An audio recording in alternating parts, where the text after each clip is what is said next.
అన్న మీ పేరు చెప్పండి. నా పేరు ఎర్ర మహేష్. గట్టిగా చెప్పండి. ఎర్ర మహేష్ అన్పురం. ఓకే. ఎన్ని ఉన్నాయి అన్న మొత్తం ఇప్పుడు ఇలా? నాకు ఇక్కడ పాలు ఇచ్చేటి 4 ఉన్నాయి. ఇక పాలు అని అక్కడ శిలకల కట్టేసినాం, బరి కోసినాం కదా, బయట కట్టేసినాం. ఆడ 4 ఉన్నాయి. 4 ఉన్నాయి. 4 పాలు ఇస్తున్నాయా? ఇప్పుడు 4 పాలు ఇస్తుంది. ఏమున్నాయి అవి మొత్తం? 4 ఇప్పుడు హెచ్ఏపే ఉన్నాయి. హెచ్ఎఫ్ ఉన్నాయా? ఎంత ఇస్తున్నాయి పూటకు? పూటకు ఒక్కొక్కటి 6 నుంచి 7, 8 దాకా ఇస్తుంది. పొద్దుమాపు కలుపు 15-16 లీటర్లు ఇస్తుందా ఒకటి? జెర్సీ ఉన్నాయేమన్నా? జెర్సీ ఉన్నాయి. జెర్సీ ఇస్తున్నాయా పాలు? పాలు ఇస్తలేవా?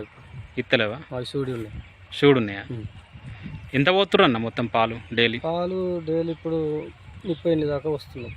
30 దాకా వస్తున్నాం పూటకి. ఒక పంటకు అంటే పొద్దుమాపు 60 లీటర్. ఎట్లా పోతున్నాయి? 38, 40. ఎస్ఎన్ఎఫ్ మంచిగా వస్తుంది. ప్యాటు కొంచెం వెదర్కు ప్యాటు బాగా డౌన్ అయింది. ఎక్కడ పోస్తుర్రు? మాది కరీంనగర్ డైరీ, ఇక్కడ లోకల్ కరీంనగర్ డైరీ కేంద్రం ఉన్నది. మీరే చూసుకుంటారా? మేమే చూసుకుంటాం. ఎవరైనా వర్కర్ ఉన్నారా? లేరు, ఇక మీరే చూసుకుంటాం. వ్యవసాయం మేమే, ఆవులు మేమే.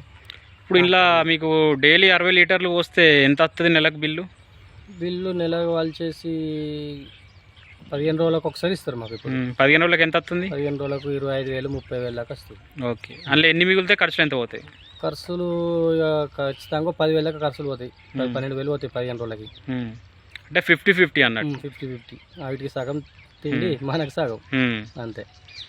ఫస్ట్ ఎంతతో స్టార్ట్ చేశారన్న? ఫస్ట్ మాకు ఒక 2 ఉండే. ఇప్పుడు ఇక తాపుకోటి మొన్న అవి 2 తెచ్చిన. ఎంత పడ్డాయి అన్నవి? అవి ఒక్కొక్కటి 90 పడ్డాయి. 90 ఇస్తున్నాయి పాలు? ఇస్తున్నాయి ఇస్తున్నాయి, మొన్ననే ఇన్ని. ఇంకా ఇక్కడ ఇంత 20 రోజుల నెల అవుతుంది అంతే. ఇప్పుడు మేత ఏం పెట్టారు వీటికి? మేత సూపర్ నేపియర్ ఉంది. సూపర్ నేపియర్ ఎంతలో పెట్టారు? గడ్డి ఉన్నాయి 15 గుంటలు, 20 గుంటలు దాకా ఉన్నాయి. 20 గుంటల్లో పెట్టారు. సరిపోతుందా? సరిపోతుంది.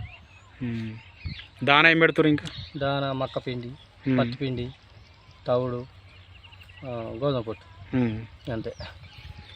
ఇప్పుడు ఎవరైనా కొత్త స్టార్ట్ చేయాలనుకుంటే ఎట్లా? కొత్త స్టార్ట్ చేయాలంటే వాళ్ళకి మీరు ఇచ్చే సలహాలు? చేసుకోవచ్చు, దాన్ని ఏమన్నా చేసుకోవచ్చు, కానీ కొంచెం కష్టం ఉంటుంది. ఇప్పుడు ఎన్ని సంవత్సరాలు అయితే మీరు పెట్టేది? మేము పెట్టి దగ్గర 7-8 ఏళ్ళు అవుతుంది. 7 సంవత్సరాలు అవుతుంది. 7 సంవత్సరాలు. ఈ 7 సంవత్సరాలు బర్రెలు ఉండే, ఇక తాపుకొట్టి అట్లనే తెచ్చుకొని కొద్దిగా ఎక్కువ తెచ్చుకున్నాం. ఇప్పుడు 7 సంవత్సరాల నుంచి మీ అనుభవంలో ఏం చెప్తారు? అంటే కొత్తగా ఎవరైనా స్టార్ట్ చేయాలంటే? ఫస్ట్ స్టార్టింగ్ చేసుకునే వాళ్ళకి అయితే ఖచ్చితంగా పచ్చిగడ్డ అయితే ఖచ్చితంగా ఉండాలి. ఓకే. 100% షెడ్ ఉండాలి, మిషన్ ఉండాలి. నాకంటే ఇంకా మిషన్ లేలే. మిషన్ మొన్న కేంద్రంలో ఆర్డర్ పెట్టినాం కానీ ఇంకా రాలేదు. ఖచ్చితంగా మిషన్ ఉండాలి, బెడ్ ఉండాలి. ఆవులు తెచ్చుకుంటే మాత్రం మినిమం అయితే ఫస్ట్ అంటే ఒక 3 నుంచి 4 తెచ్చుకుంటే సరిపోతుంది. ఒక ఆడది 2 ఏళ్ళ వరకు అయితే ఇక దాన్ని బట్టి కంటిన్యూ చేసుకోవచ్చు. ఇక ఒకటేసారి 10-20 తెచ్చుకొని మీద పెట్టుకుంటే దాన్ని మెయింటెనెన్స్ సరిగ్గా రాదు, లాభం ఉండదు, మెయింటెనెన్స్ సరిగ్గా ఉండదు. చిన్నగా స్టార్ట్ చేయమంటారు. చిన్నగా స్టార్ట్ చేసుకుంటే దానికొని మనం పెద్దగా చేసుకోవచ్చు. ఇప్పుడు నేను తాపకొక్కటి తెచ్చుకున్నా, అదోసారి తెచ్చుకున్నా, ఇదోసారి తెచ్చిన, అవి 2 మొన్న ఒకసారి తెచ్చిన. ఇక మిగతా అంటే ఇక అక్కడ ఉన్నాయి, దుడ్డి కాడ ఉన్నాయి. ఇప్పుడు షెడ్ ఇదేనా? షెడ్ అది. ఇది ఎంత పడ్డదన్న షెడ్? సైజ్ ఎంత? షెడ్ ఇట్లా 34 ఫీట్లు, ఇట్లా 20 ఫీట్లు. అంటే అదే మా మిడ్ మానే పాతి ఉండే రేకులు, అవే రేకులు తెచ్చి వేసినాం. పైపులు మాయ ఉండే, అన్ని మీయే కాబట్టి ఖర్చు ఇట్లా ఖర్చు బాగా తక్కువ అయిపోయింది. ఇప్పుడు అటువంటి షెడ్ ఇప్పుడు కొత్తగా వేయాలంటే ఎంత ఖర్చు వస్తుంది? కొత్త వేయాలనుకుంటే మినిమం 1,00,000 పైన వస్తుంది. 1,00,000 పైన వస్తుంది. 1,50,000 వరకు వస్తుంది. దానిలో ఎన్ని కట్టేయచ్చు?